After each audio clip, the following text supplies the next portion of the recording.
overcome something which does not exist. Fear is happening because of excessive imagination, things that have not happened, you're creating.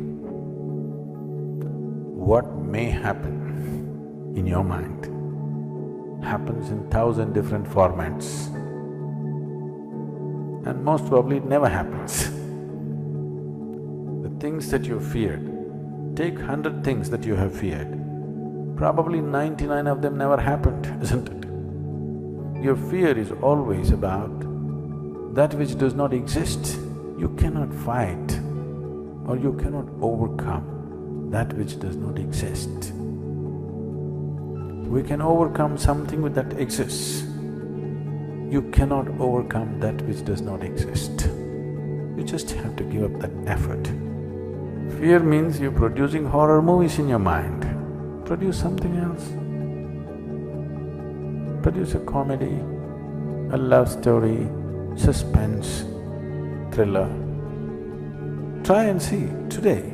Just sit down, produce a love story, a suspense thriller, a comedy. 5 minutes movies you make in your mind, really. Start using your mind differently. It's just gotten into your pattern. Just gotten into your pattern of just creating horror movies all the time. Create something else. Fear is simply because you're not living with life, you're living in your mind. Your fear is always about what's going to happen next. That means your fear is always about that which does not exist.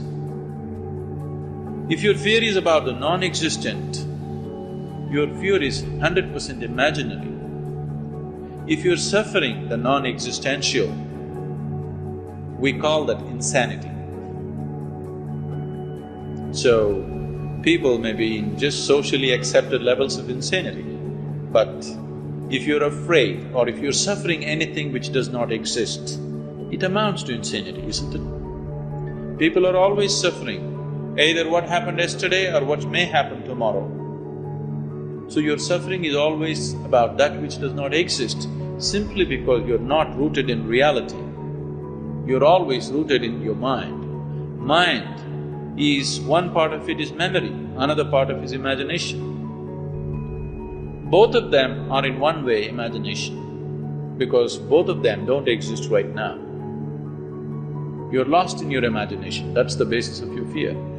This is an unfortunate condition that a whole lot of human beings are in. In their experience, in their personal experience, life is like me versus the universe. Being in competition with the universe is a stupid thing to do. That's not a competition you must get into. I'm asking you, do you have any proof? Do you have any proof that you are not already in heaven and messing it up? Do you have any proof? You're already in heaven, making a mess out of it.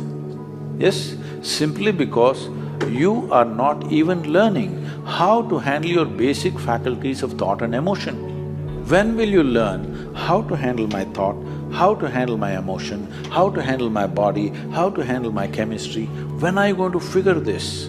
At the end of your life?